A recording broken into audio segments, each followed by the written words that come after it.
നമസ്കാരം, ജന്മഭൂമിയിലേക്ക് സ്വാഗതം. വാർത്തകൾ ചുരുക്കത്തിൽ. ശബരിമല സ്വർണ്ണക്കൊള്ള കേസിൽ മുൻ ദേവസ്വം മന്ത്രി കടകംപള്ളി സുരേന്ദ്രനെ ചോദ്യം ചെയ്തേക്കും. അറസ്റ്റിലായ തിരുവിതാംകൂർ ദേവസ്വം ബോർഡ് മുൻ പ്രസിഡന്റും CPM പത്തനംതിട്ട ജില്ലാ കമ്മിറ്റി അംഗവുമായ A. പത്മകുമാറിന്റെ മൊഴിയുടെ അടിസ്ഥാനത്തിലായിരിക്കും ചോദ്യം ചെയ്യൽ. കട്ടളപ്പാളി ഉണ്ണികൃഷ്ണൻ പോറ്റിക്ക് നൽകിയത് അന്നത്തെ ദേവസ്വം മന്ത്രിയായിരുന്ന കടകംപള്ളി സുരേന്ദ്രന്റെ അറിവോടെയാണെന്നാണ് പത്മകുമാർ അന്വേഷണ സംഘത്തിന് നൽകിയ മൊഴി. ദൈവതുല്യരായി കാണുന്നവരാണ് കൊള്ളയ്ക്ക് പിന്നിലെന്ന് പത്മകുമാർ നേരത്തെ പറഞ്ഞിരുന്നു. PV അൻവറിന്റെ മലപ്പുറത്തെ വീട്ടിൽ ED പരിശോധന. ഇന്ന് രാവിലെയാണ് KFC ലോണുമായി ബന്ധപ്പെട്ടുള്ള പരിശോധന തുടങ്ങിയത്. PV അൻവർ ഒരു സ്ഥലത്തിന്റെ രേഖ വെച്ച് 2 വായ്പ എടുത്തെന്നാണ് പരാതി. 2015 PV അൻവറും സഹായി സിയാദും ചേർന്ന് 12 കോടി രൂപ കടമെടുത്തത്. ഈ കേസ് നിലവിൽ വിജിലൻസ് അന്വേഷിക്കുന്നുണ്ട്. PV അൻവറിന്റെ സിൽസില പാർക്കിൽ കഴിഞ്ഞ ദിവസം വിജിലൻസ് പരിശോധന നടത്തിയിരുന്നു. ഇതിന് പിന്നാലെയാണ് EDയും എത്തിയിരിക്കുന്നത്. അൻവറിന്റെ മാത്രമല്ല സഹായി സിയാദിന്റെ വീട്ടിലും പരിശോധന നടക്കുന്നുണ്ട്. ISൽ ചേരാൻ നിർബന്ധിച്ച അമ്മയുടെ സുഹൃത്ത് ക്രൂര വീഡിയോ ദൃശ്യം കാണിച്ചിരുന്നുവെന്ന് 16-കാരന്റെ മൊഴി. ISന്റെ ഉദ്ഭവത്തെക്കുറിച്ച് ഉൾപ്പെടെ പറഞ്ഞുകൊടുത്തിരുന്ന ഇയാൾ IS തീവ്രവാദികൾ ജനങ്ങളെ കൊല്ലുന്നതിന്റെ വീഡിയോ ദൃശ്യങ്ങൾ സ്ഥിരമായി കാണിച്ചിരുന്നതായാണ് കുട്ടി വെഞ്ഞാറമൂട് പോലീസിന് നൽകിയ മൊഴിയിൽ പറയുന്നത്. പ്രഷർ കുക്കർ ബോംബുണ്ടാക്കുന്നത് എങ്ങനെയാണെന്ന് പഠിപ്പിച്ചെന്നും മൊഴിയിലുണ്ട്. ഷോൾ ഉപയോഗിച്ച് മുഖം മറച്ച ശേഷം യുവതിയെയും മകനെയും തീവ്രവാദ ആശയങ്ങൾ പഠിപ്പിക്കുന്നതിന്റെ ചിത്രമെടുത്ത് ഇയാൾ മറ്റാർക്കോ അയച്ചിരുന്നതായും കുട്ടി മൊഴി നൽകി.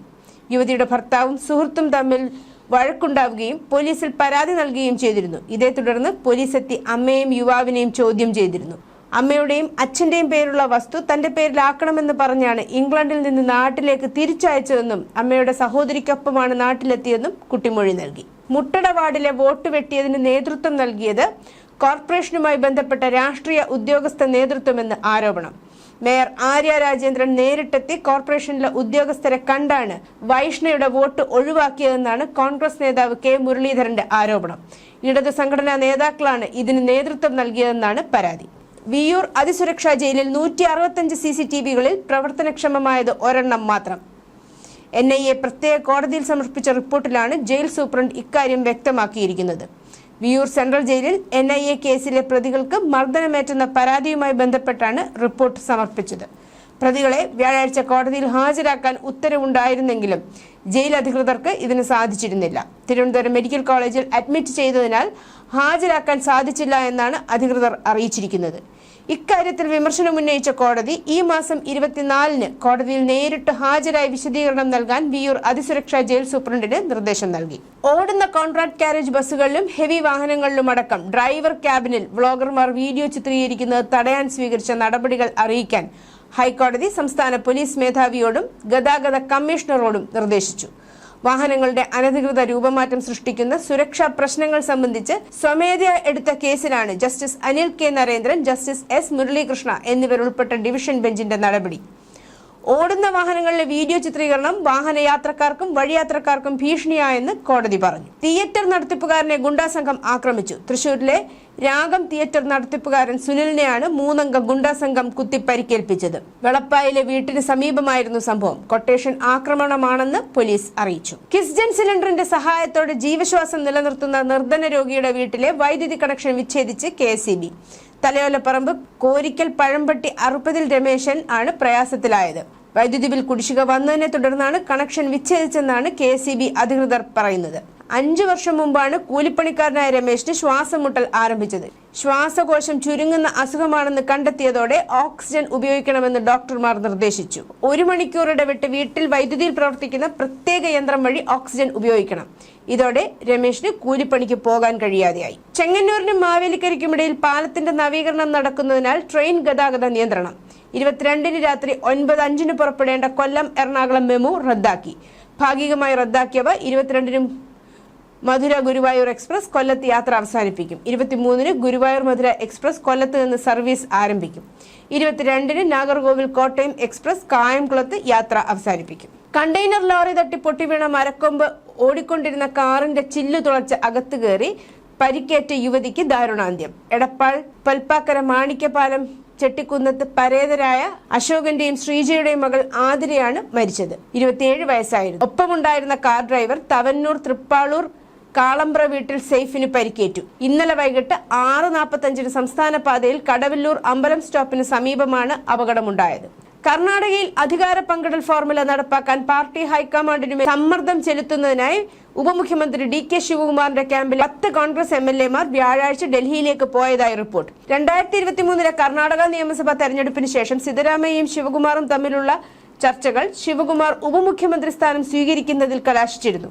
ആ സമയത്ത് ഒന്നിലധികം റിപ്പോർട്ടുകൾ 2.5 വർഷത്തെ റൊട്ടേഷൻ മുഖ്യമന്ത്രി ക്രമീകരണം നിർദ്ദേശിച്ചിരുന്നു. എന്നാൽ കോൺഗ്രസ് ഒരിക്കലും ഇത് സ്ഥിരീകരിച്ചിരുന്നില്ല. അക്കൽകുവ മേഖലയിലെ ഏറ്റവും വലിയ മതവിദ്യാഭ്യാസ സ്ഥാപനങ്ങളിലൊന്നായ ജാമിയ ഇസ്ലാമിയ ഇഷാത്തുൽ ഉലൂമിന്റെ 110 കോടി രൂപയുടെ സ്വത്തുക്കൾ കണ്ടുകെട്ടാൻ മഹാരാഷ്ട്ര സർക്കാരിനോട് കേന്ദ്ര സർക്കാർ നിർദ്ദേശിച്ചു. വിദേശ സംഭാവന നിയന്ത്രണ നിയമപ്രകാരം വലിയ തോതിലുള്ള ലംഘനങ്ങൾ ആരോപിച്ച സ്ഥാപനത്തിന്റെ FCRA ലൈസൻസ് റദ്ദാക്കിയതിനെ തുടർന്നാണ് നടപടി. ഫരീദാബാദ് അൽ ഫലാഹ് സർവകലാശാലയിൽ വർഷങ്ങളോളം ആരുമറിയാതെ പ്രവർത്തിച്ച തീവ്രവാദ സെല്ലിന്റെ തീവ്രവാദ ബന്ധങ്ങൾ അന്വേഷിക്കാൻ ഫരീദാബാദ് പോലീസ് SIT രൂപീകരിച്ചു. ഡൽഹി സ്ഫോടനവുമായി ബന്ധപ്പെട്ട് പല കേന്ദ്ര ഏജൻസികളും സമാന്തരമായി അന്വേഷണം തുടരുന്നതിന്റെ പശ്ചാത്തലത്തിലാണ് നടപടി.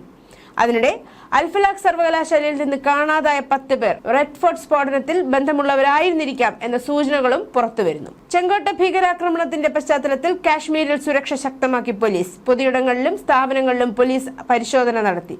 ദോഡയിലെ ഗവൺമെന്റ് മെഡിക്കൽ കോളേജിലും ഭാദേർവ സബ് ഡിസ്ട്രിക്ട് ആശുപത്രിയിലും സമഗ്രമായ പരിശോധന നടത്തി. മുതിർന്ന ഉദ്യോഗസ്ഥരുടെ നേതൃത്വത്തിലായിരുന്നു പരിശോധന. ഡോക്ടർമാരുടെയും മറ്റു ജീവനക്കാരുടെയും ലോക്കറുകൾ വിശദമായി പരിശോധിച്ചു. നിയമവിരുദ്ധമായതും നിരോധിച്ചതുമായ വസ്തുക്കൾ ലോക്കറുകളിലോ ആശുപത്രി പരിസരത്തോ സൂക്ഷിക്കരുതെന്ന് ഉദ്യോഗസ്ഥർ കർശന നിർദ്ദേശം നൽകി. പ്രധാനമന്ത്രി നരേന്ദ്രമോദി ഇന്ന് G20 ഉച്ചകോടിയിൽ പങ്കെടുക്കാൻ ദക്ഷിണാഫ്രിക്കയിലേക്ക് പോകും. നവംബർ 23 വരെ ജോഹന്നാസ്ബർഗിൽ നടക്കുന്ന ഈ പരിപാടിയുടെ പ്രമേയം സുസ്ഥിര ഭാവിക്കായുള്ള സമഗ്ര വളർച്ച എന്നതാണ്. ഉച്ചകോടിയുടെ 3 ഔപചാരിക സെഷനുകളിലും സംസാരിക്കുന്ന മോദി G20യുടെ അജണ്ടയെക്കുറിച്ചുള്ള ഇന്ത്യയുടെ കാഴ്ചപ്പാടുകൾ മുന്നോട്ട് വയ്ക്കുമെന്ന് വിദേശകാര്യ മന്ത്രാലയം പറഞ്ഞു. ദാവൂദ് ഇബ്രാഹിം സംഘവുമായി ബന്ധമുള്ള മയക്കുമരുന്ന് സംഘത്തെക്കുറിച്ചുള്ള അന്വേഷണത്തിൽ ഓറി എന്നറിയപ്പെടുന്ന പ്രശസ്ത സോഷ്യൽ മീഡിയ വ്യക്തിത്വം ഓർഹാൻ അവത്രമണി പ്രതിസന്ധിയിലാണ്. മുംബൈ പോലീസിന്റെ മയക്കുമരുന്ന് വിരുദ്ധ സെൽ അന്വേഷണത്തിൽ പങ്കുചേരാൻ ഇയാളെ വിളിച്ചു വരുത്തി. അടുത്തിടെ യുണൈറ്റഡ് അറബ് എമിറേറ്റ്സിൽ നിന്ന് നാടുകടത്തപ്പെട്ട മയക്കുമരുന്ന് കടത്തുകാരൻ മുഹമ്മദ് സലീം മുഹമ്മദ് സുഹൈൽ ഷെയ്ഖിനെ ചോദ്യം ചെയ്തതിനെ തുടർന്നാണ് ഓറിയുടെ പേര് അന്വേഷണത്തിൽ ഉയർന്നു വന്നത്. പശ്ചിമ ഡൽഹിയിലെ ഒരു എലിവേറ്റഡ് മെട്രോ സ്റ്റേഷനിൽ നിന്ന് ഉച്ചകഴിഞ്ഞ് 16 വയസ്സുള്ള ആൺകുട്ടി ചാടി മരിച്ച സംഭവം പരിശോധിച്ച പോലീസ് സംഘം കണ്ടെടുത്ത ബാഗിൽ നിന്ന് തന്നോട് നിരന്തരം മോശമായി പെരുമാറിയ അധ്യാപകരെയും പ്രധാന അധ്യാപകരെ കുറിച്ചും ഉള്ള കുറിപ്പ് കണ്ടെത്തിയിരുന്നു. ഇതേ തുടർന്ന് ബന്ധപ്പെട്ട സ്കൂൾ ജീവനക്കാർക്കെതിരെ ഭാരതീയ ന്യായ സംഹിതയുടെ സെക്ഷൻ 107 ആത്മഹത്യാ പ്രേരണ 3(5) ക്രിമിനൽ പ്രവൃത്തിയുടെ പൊതു ഉദ്ദേശം എന്നിവ പ്രകാരം കേസെടുത്തു. സ്കൂളിലെ 3 ജീവനക്കാരെയും പ്രധാന അധ്യാപികയും വ്യാഴാഴ്ച സസ്പെൻഡ് ചെയ്തു.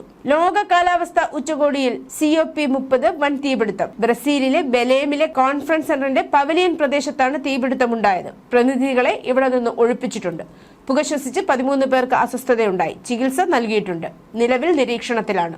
അധികൃതർ പുറത്തിറക്കിയ പ്രസ്താവനയിൽ പറയുന്നു. ആർക്കും അപകടം സംഭവിച്ചിട്ടില്ലെന്ന് ബ്രസീൽ ടൂറിസം മന്ത്രി സെൽസോ സാബിനോ അറിയിച്ചു. കേന്ദ്ര പരിസ്ഥിതി മന്ത്രി ഭൂപേന്ദ്ര യാദവും മറ്റുദ്യോഗസ്ഥരും സുരക്ഷിതരാണ്. വെള്ളിയാഴ്ച പുലർച്ചെ പാകിസ്ഥാനിലും അഫ്ഗാനിസ്ഥാനിലും മിതമായ തീവ്രതയുള്ള 2 ഭൂകമ്പങ്ങൾ ഉണ്ടായതായി നാഷണൽ സെന്റർ ഫോർ സിസ്മോളജി അറിയിച്ചു. 4.2 തീവ്രത രേഖപ്പെടുത്തിയ ആദ്യത്തെ ഭൂചലനം ഇന്ത്യൻ സമയം പുലർച്ചെ 1:59 രേഖപ്പെടുത്തി. അതിന്റെ പ്രഭവ കേന്ദ്രം അഫ്ഗാനിസ്ഥാനിൽ 190 കിലോമീറ്റർ ആഴത്തിലായിരുന്നു. ഇന്ത്യൻ സമയം പുലർച്ചെ 3:09 പാകിസ്ഥാനിൽ 5.2 തീവ്രത രേഖപ്പെടുത്തിയ രണ്ടാമത്തെ ശക്തമായ ഭൂകമ്പമുണ്ടായി. NVIDIAയുടെ വരുമാനം ഇടിഞ്ഞതിനു ശേഷവും നിക്ഷേപകർ റിസ്ക് ആസ്തികൾ ഉപേക്ഷിക്കുന്നതിലേക്ക് മടങ്ങിയതോടെ ഏറെ പ്രതീക്ഷയോടെ കാത്തിരുന്ന US തൊഴിൽ ഡാറ്റ പലിശ നിരക്കുകളുടെ ഹ്രസ്വകാല പാതയെക്കുറിച്ച് വ്യക്തത നൽകാത്തതിനാൽ വെള്ളിയാഴ്ച ഏഷ്യൻ ഓഹരികൾ ആഗോളതലത്തിൽ തകർച്ച നേരിട്ടു. പ്രസിഡന്റ് ഡൊണാൾഡ് ട്രംപിന്റെ ലിബറേഷൻ ഡേ താരിഫുകൾ വിപണികളെ ഭയപ്പെടുത്തിയ ഏപ്രിൽ 9 ശേഷമുള്ള നാസ്ഡാക്കിലെ ഏറ്റവും വലിയ ഏകദിന തകർച്ചയാണിത്. ഇസ്രായേൽ പ്രധാനമന്ത്രി ബെഞ്ചമിൻ നെതന്യാഹു ന്യൂയോർക്ക് നഗരത്തിൽ പ്രവേശിച്ചാൽ ഉടൻ അറസ്റ്റ് ചെയ്യുമെന്ന് നഗരത്തിലെ നിയുക്ത മേയർ സഹ്റാൻ മംദാനി. അന്താരാഷ്ട്ര ക്രിമിനൽ കോടതിയുടെ അറസ്റ്റ് വാറന്റ് മാനിക്കാൻ ഉദ്ദേശിക്കുന്നതായി മംദാനി പറഞ്ഞു. തന്റെ പ്രചാരണത്തിലുടനീളം മംദാനി ഈ നിലപാട് ആവർത്തിച്ചിരുന്നു. അതേസമയം താൻ ന്യൂയോർക്കിലെത്തുമെന്നും എന്താണ് സംഭവിക്കുന്നതെന്ന് അറിയണമെന്നുമായിരുന്നു നെതന്യാഹുവിന്റെ നിലപാട്. News desk Janmabhumi.